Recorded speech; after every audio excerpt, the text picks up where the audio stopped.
యథాశక్తిగా అన్నదానం జలదానం చేద్దాం. ఈ ప్రపంచంలో జీవులను ఉద్ధరింపజేసేటటువంటిది దానం అని గ్రహించండి. అందున గురువులు చెప్పినప్పుడు అలాంటి దానం తప్పనిసరిగా చెయ్యాలి. నకర్మణ న ప్రజయా ధనేన వేదాంతం అని కూడా అంటారు దాన్ని. ఆ వేదాంతం ఏం చెబుతోంది? నా కర్మణ, నువ్వు ఎన్ని గొప్ప పనులు చేసినా ఆ పనుల వల్ల అమృతత్వాన్ని పొందవు. మృతత్వం అంటే చావు, అమృతత్వం అంటే చావు లేకపోవడం. చావు లేని స్థితి అంటే అర్థం ఏంటి? మోక్షం. ఏ వైకుంఠానికో వెళ్ళామంటే ఇక మళ్ళీ భూమి మీద పుట్టవు, భూమి మీద పుట్టవు కనుక చావు ఉండదు. కాబట్టి అమృతత్వం అనగా ముక్తి. ఈ ముక్తి ఎలా వస్తుంది? నా కర్మణ, కర్మ చేత పొందలేవు అనగా నీవు చేసే ఎన్ని గొప్ప పనులైనా నీకు ముక్తినివ్వవు. సంతానం, నీ పిల్లలు నీకు ముక్తిస్తారనుకుంటే ఉట్టి భ్రమ. వాళ్ళ తల్లికి తండ్రికి కొడుకుకి ఎంతమందికి పడుతుంది? మీరు గుండెల మీద చేసుకోండి. ఏదో కొడుకు పుట్టాడు, ఈ కొడుకు నన్ను నెత్తి మీద పెట్టుకు చూస్తాడు, చచ్చాక పిండ ప్రదానం చేస్తాడు, గయా శ్రాద్ధం పెడతాడు అనుకుంటున్నావేమో. నీ శ్రాద్ధం వాడేం పెట్టడు. తండ్రి కొడుకుతో విరోధిస్తున్నాడంటే అది పరమ మహాపాపము అన్నారు. ఆత్మా వై పుత్రనామాసి అని వేదము చెబుతున్నది. తండ్రి కొడుకు రూపంలో పుడతాడు. అదే తండ్రి పాపం చేస్తే ఈ కొడుకు రూపంలో ఆ పాపం బయటకు వచ్చి రోజు తండ్రి కొడుకు కొట్టుకుంటారు. బతికుండగా అన్నం పెట్టడు, చచ్చాక పెట్టడు. కిడ్నీ ఇచ్చిందిట ఓ తల్లి, ఆ తల్లికి అన్నం పెట్టడానికి ఏడుస్తున్నాడు దరిద్రుడు. అంటే ఎంత పాపం చేస్తే ఆ పిల్లాడు పుట్టాడో ఆలోచించదు. తండ్రిలో తల్లిలో ఇద్దరూ చేసిన పాపం ఆ పిల్లాడి రూపంలో వచ్చిందనమాట. బతికొండగా తండ్రికి అన్నం పెట్టడు, తల్లికి అన్నం పెట్టడు.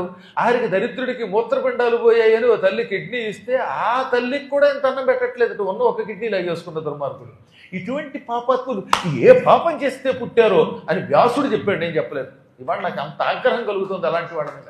ఎందుకంటే ఈ దరిద్ర పిల్లలు పుట్టడం ఏంటి, పుట్టపోతేనేమిటి? పుట్టలు అని చేతలు పుట్టవా గిట్టవా అన్నారు. అందుకే రామ రామ, తండ్రితో విరోధమా?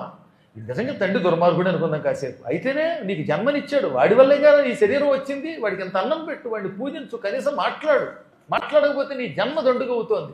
కాబట్టి ఈ పిల్లలు రేపొద్దున నీకు ముక్తిస్తారని నమ్మకు. అందువల్ల నా ప్రజయ, నీ పిల్లల వల్ల కూడా నీకు ముక్తి రాదు. ఇంక దేనివల్ల? డబ్బు వల్ల ముక్తి వస్తుంది అనుకుంటామేమో, అది కూడా రాదు. ఎందుకని?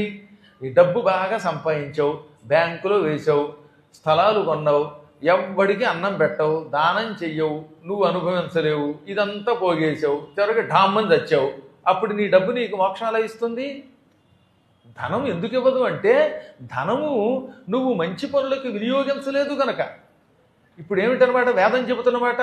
నా కర్మణ, నీ పనుల వల్ల కానీ, నా ప్రజయ, నీ సంతానము చేత కానీ, నా ధనేన, ధనం వల్ల కానీ నువ్వు అమృతత్వం పొందవు, మోక్షం పొందవు. ఇక దేని వల్ల పొందుతావు? త్యాగే నైకే అమృతత్వమానసు, ఒక్కదాని వల్లే మోక్షం వస్తుంది.